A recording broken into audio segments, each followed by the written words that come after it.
Welcome to Shadow Psychology Coded, where we descend into the hidden architectures of the human psyche to excavate the tools of ultimate personal power.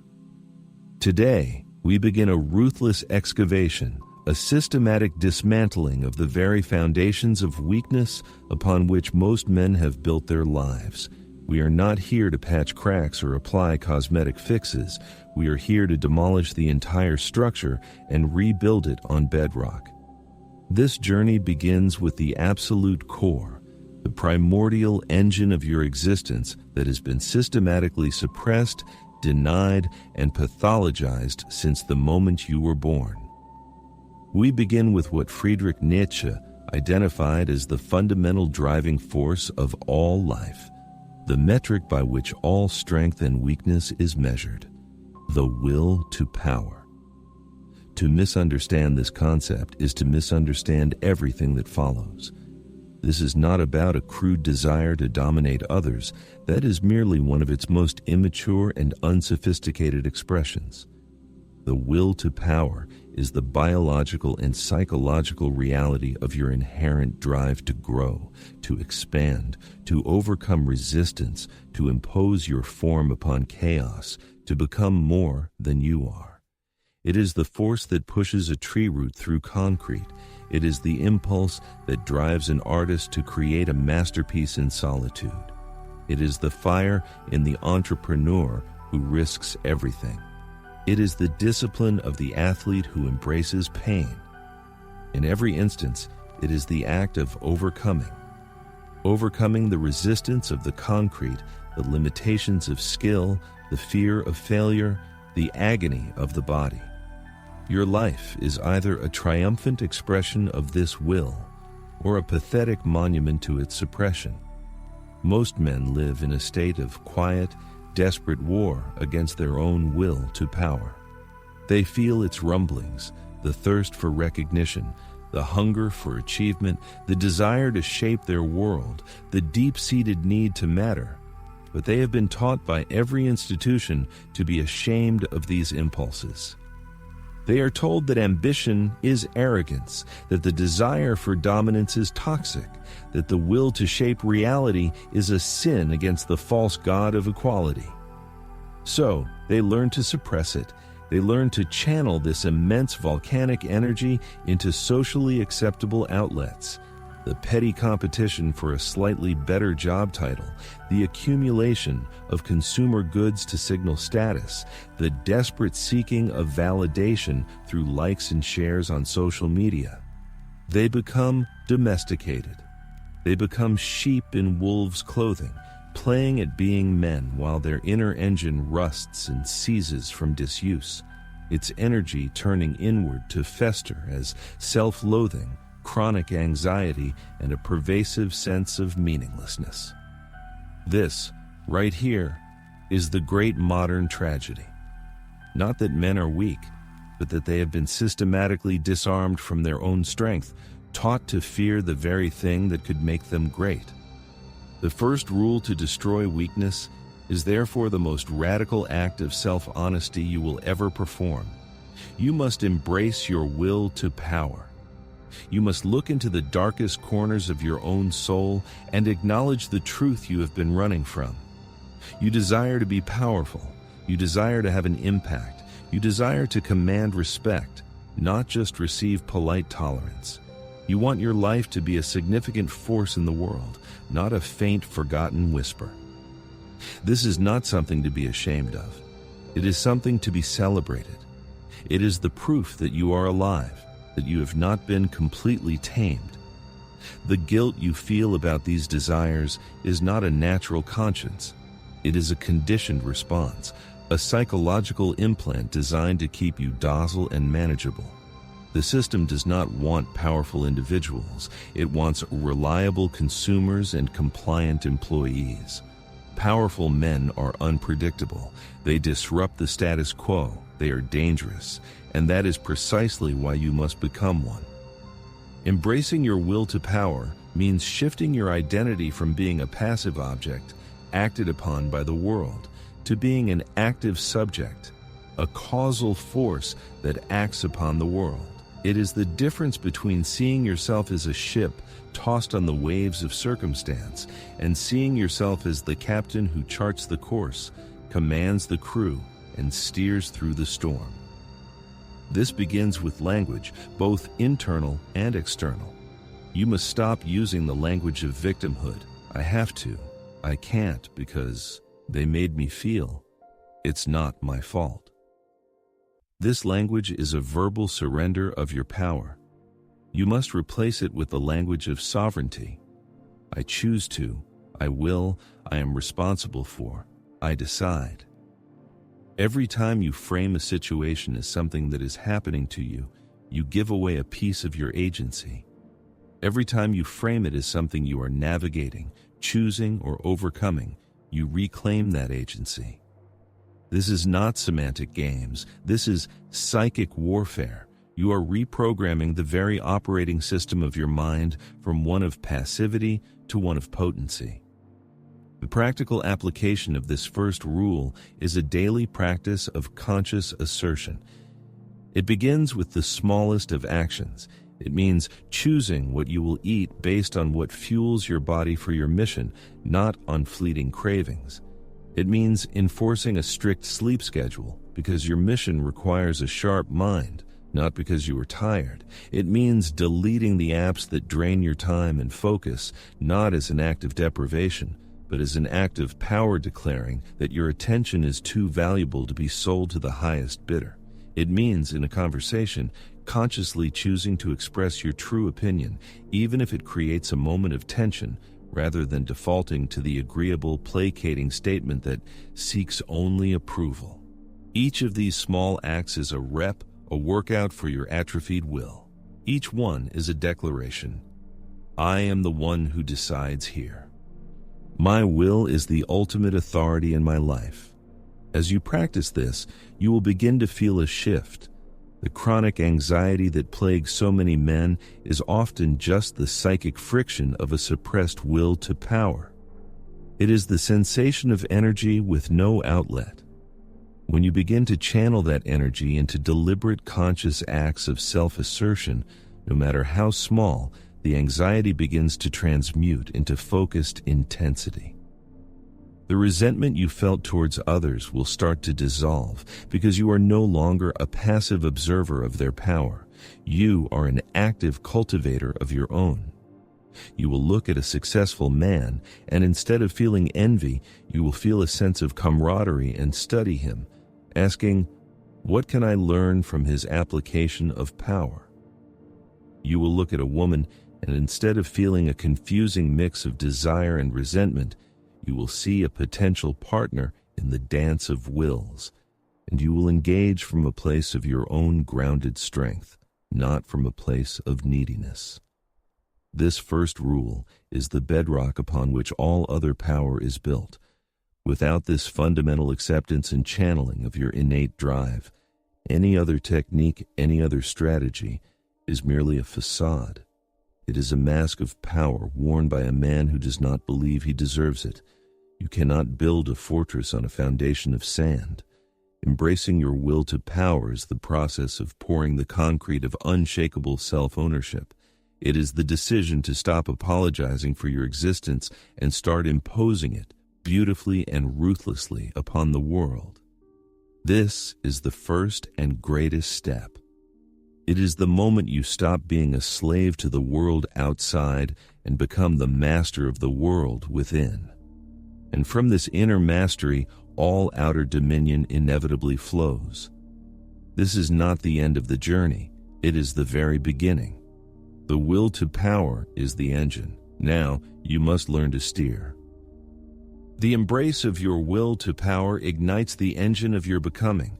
But this engine is useless if the vehicle remains stuck in the mud of collective thought. This mud has a name, the herd mentality. It is the invisible cage whose bars are made of inherited opinions, whose lock is forged from the fear of standing alone, and whose keeper is your own craving for validation. To destroy weakness, you must first shatter this cage. You must understand that the truths you hold about morality, success, relationships, and your own potential are largely not your own. They are phantom thoughts, echoes of the crowd programmed into you through education, media, and the subtle, constant pressure of your social environment. Nietzsche's devastating critique of slave morality is not an abstract philosophical concept. It is a precise diagnosis of the psychological poison that circulates through the veins of modern society. This morality is not built by the strong for the strong. It is engineered by the weak against the strong. Its primary function is to pathologize strength and sanctify mediocrity. It labels ambition as arrogance, independence as selfishness, and the pursuit of excellence as exclusionary. It preaches humility not as a virtue, but as a weapon to ensure no one rises too high. The herd does not want shepherds, it wants fellow sheep. It rewards conformity and punishes deviation. Your desire to think for yourself, to set your own standards, to pursue a path that is uniquely yours, this is the herd's greatest enemy, and it will use every tool at its disposal to neutralize this threat. The tool of shame. Who do you think you are? The tool of guilt. You're being selfish. The tool of fear. You'll end up alone. These are the weapons of psychological warfare, and you have been conditioned to surrender to them since childhood. The second rule to destroy weakness is therefore an act of intellectual violence. You must destroy the herd mentality. This is not about hating others or becoming a misanthrope. It is about achieving a sovereign state of mind where your thoughts are your own, your values are self-chosen, and your direction is self-determined. The first step in this destruction is to develop what we can call the detached I. You must learn to observe the social world not as a participant seeking approval, but as an anthropologist studying a strange tribe. Watch how people speak in cliches, how they adopt opinions from their favorite media personalities, how they signal virtue not from genuine conviction, but from a desperate need to belong. See the machinery of consensus at work. Notice the collective outrage over trivialities, the synchronized buying patterns, the uniform dreams of a suburban house, a nice car, and a comfortable retirement. This detached observation creates critical distance. It allows you to see the herd not as everyone, but as a specific psychological entity with its own rules and rituals. From this vantage point, you can start to identify the herd's programming within your own mind. You must conduct a ruthless audit of your beliefs. Take every major opinion you hold about politics, money, relationships, career, and subject it to a simple test. Is this truly my conclusion, born of my own experience and reasoning? Or is this a belief I adopted to fit in, to avoid conflict, to be seen as a good person? You will find that a shocking amount of your mental real estate is occupied by squatters. Evict them. This process is uncomfortable. It will feel like losing your mind, because your current mind is, in large part, a construct of the herd. This feeling of disorientation is not a sign of error, it is the sign of progress. It is the cognitive equivalent of tearing down a dilapidated house before building a fortress in its place. The next step is to systematically dismantle your addiction to external validation. The herd controls you through your need for its approval. It offers likes, nods, and promotions as rewards for compliance, and it wields disapproval, exclusion, and ridicule as punishments for independence. To break this addiction, you must practice voluntary disapproval. You must consciously do or say things that you know will trigger mild social friction. Express a controversial but well-reasoned opinion in a meeting. Decline an invitation to a trivial social event to work on your mission. Dress in a way that reflects your individuality, not current trends. The goal is not to be a contrarian for its own sake. The goal is to desensitize yourself to the sting of social judgment. Each time you act according to your own will and withstand the resulting pressure, you strengthen your psychological immune system. You rewire your brain to derive satisfaction from internal alignment rather than external approval. This is how you build what Nietzsche called a conscience of your own. Finally, you must replace the herd's values with your own. This is the positive dimension of destruction. The vacuum left by the ejected herd mentality must be filled with a self-authored code. This is not a one-time event, but an ongoing process of creation. What do you value? Is it courage? Is it mastery? Is it authenticity? Is it impact? Define these terms for yourself. Write them down. This becomes your new compass. When faced with a decision, you no longer ask, "What will people think?" You ask, "What action is aligned with my code?" This shifts the entire locus of control from outside to inside. Opinions of the masses become as relevant as the weather, an external condition to be noted and navigated, but not an internal command to be obeyed. The man who has destroyed the herd mentality walks through the world with a profound sense of inner freedom. He is calm amidst the chaos of collective hysteria. He is decisive when others are paralyzed by social fear. He is unpredictable to manipulators because he does not respond to their programmed triggers. He has become, in the most literal sense, a law unto himself. This intellectual sovereignty is the prerequisite for all genuine strength. You cannot be strong if you are a puppet.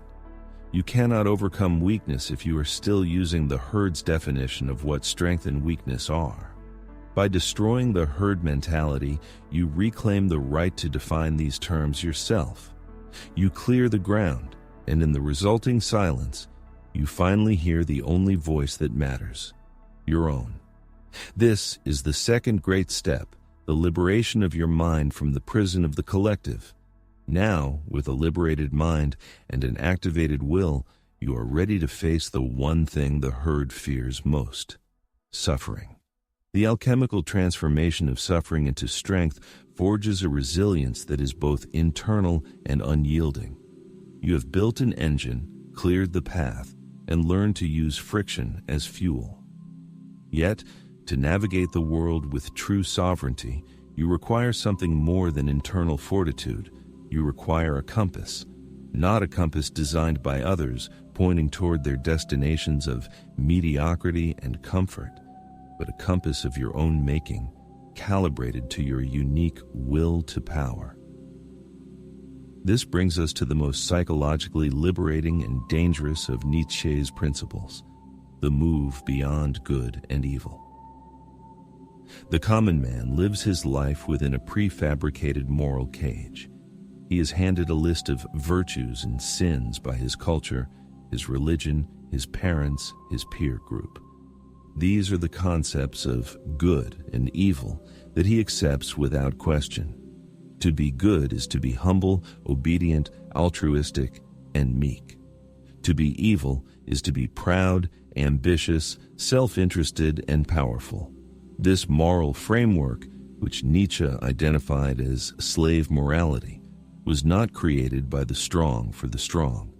It was invented by the weak for the weak, as the ingenious act of psychological warfare.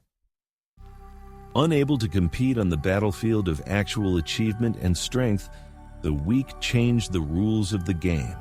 They demonized the traits of the strong and sanctified the traits of the weak. This is the ultimate herd mechanism for control. It ensures that the potentially great man is shackled by guilt from within before he can even attempt to rise. He feels shame for his ambition. He apologizes for his pride. He sabotages his own success because he has been taught that wanting too much is a sin. The fourth rule to destroy weakness is therefore the ultimate act of intellectual and spiritual emancipation. You must become the master of your values.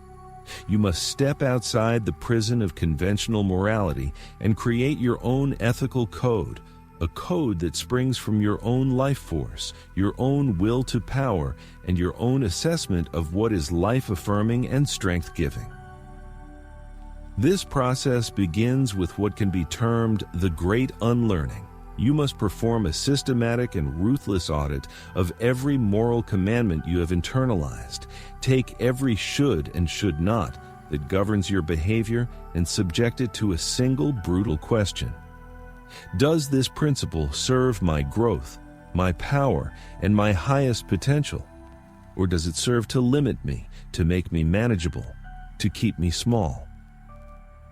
You will find that many of the virtues you were taught to aspire to are, in fact, tools for your domestication. Humility, when not a natural expression of confidence, is a demand to hide your light. Altruism, when not a voluntary overflow of abundance, is a demand to sacrifice your own needs for the needs of the herd. Obedience is a demand to surrender your will. This unlearning is terrifying. It feels like stepping off a cliff into a moral void. But this void is not emptiness. It is the space of pure potential, the blank canvas upon which you will paint your own values. It is the necessary chaos that precedes a higher order. You are not becoming a nihilist. You are becoming a value creator. The nihilist believes in nothing and strives for nothing. The value creator believes in the values he himself has forged and strives to live by them. Once you have cleared the ground through unlearning, you begin the work of active value creation. This is the positive, constructive phase where you become the architect of your own moral universe. What do you deem truly valuable? Is it courage? Not the absence of fear, but the will to act in spite of it. Is it authenticity?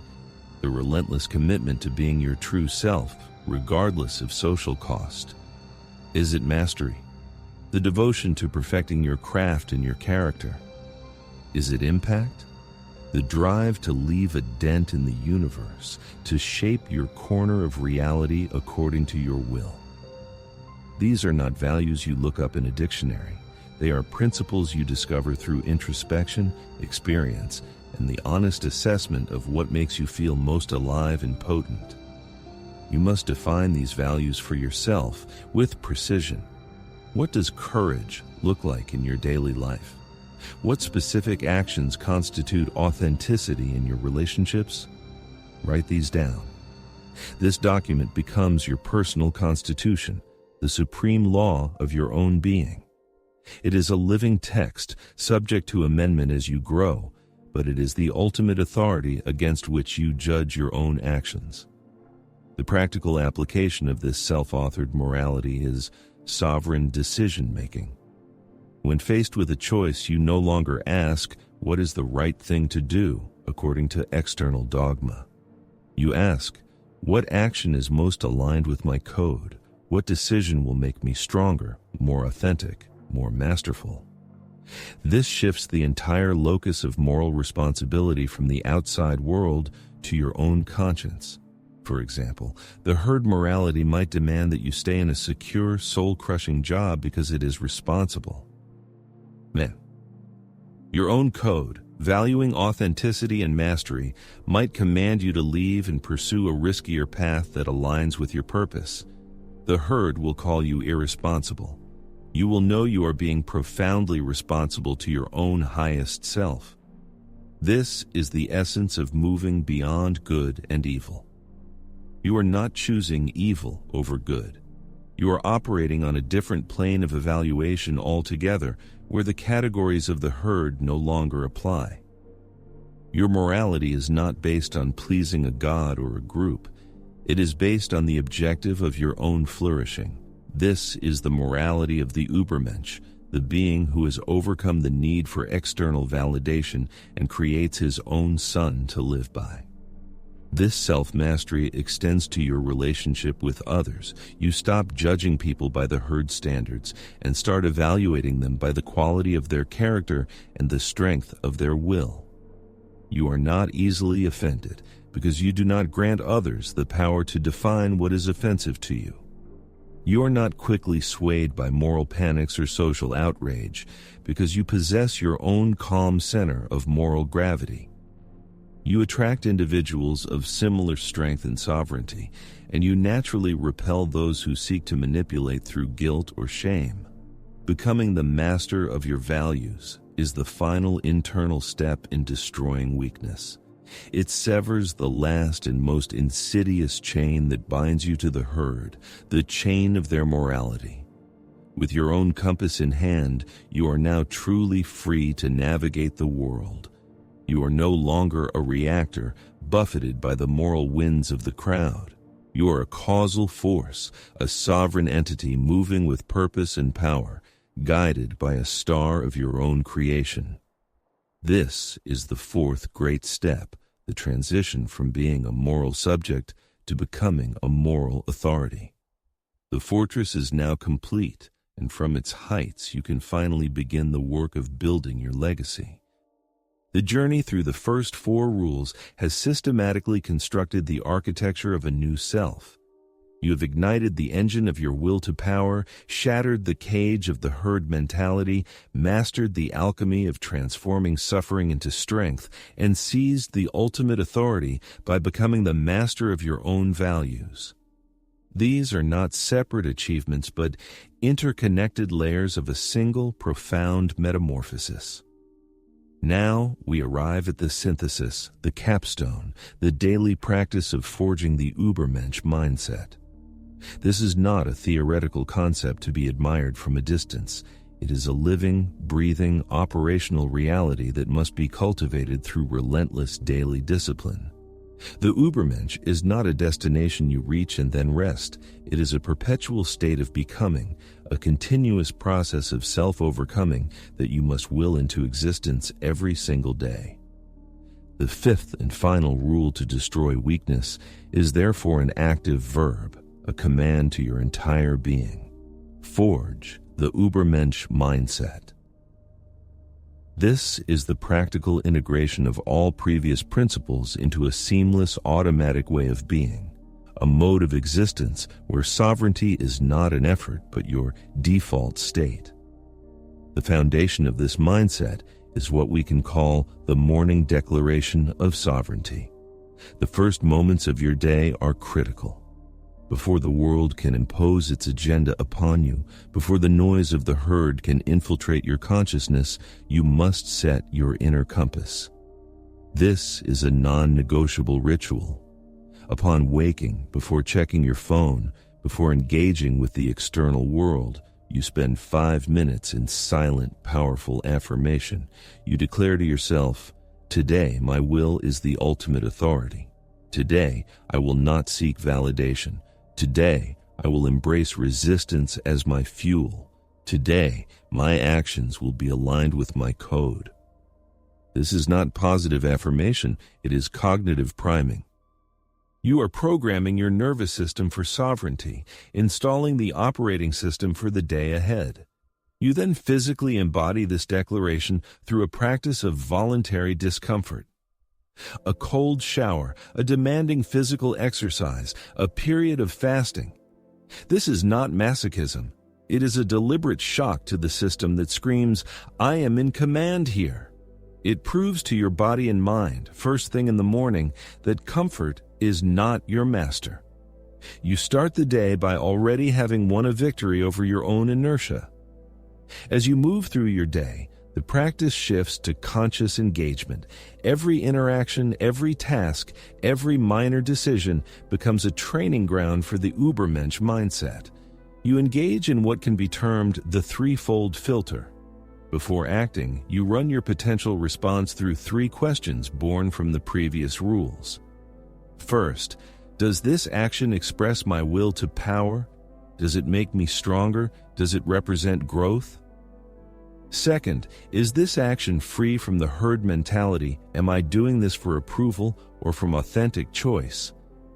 Third, is this action aligned with my self-authored values? Does it reflect my personal code? This mental filter, practiced until it becomes automatic, transforms you from a reactive creature into a strategic actor. In a conversation, you listen not to react, but to understand. In a conflict, you respond not from emotion, but from principle. In your work, you pursue not just completion, but mastery. You become a black hole for manipulation. Attempts to provoke you, to guilt you, or to shame you are met with an unnerving calm, because your sense of self is no longer tethered to the opinions of others. It is grounded in the unshakable foundation you have built. The culmination of each day is the evening audit of strength. This is not a review of what you did, but of who you were. In a period of quiet reflection, you assess your performance against your own standards. Where did you excel in your sovereignty? Where did you falter and succumb to weakness? Be brutally honest, but without self-flagellation. This is a tactical debriefing, not a trial. The goal is to extract data for improvement. Did you avoid a difficult conversation? That is data on a lingering fear to be confronted tomorrow. Did you hold your frame under pressure? That is evidence of growing strength to be acknowledged.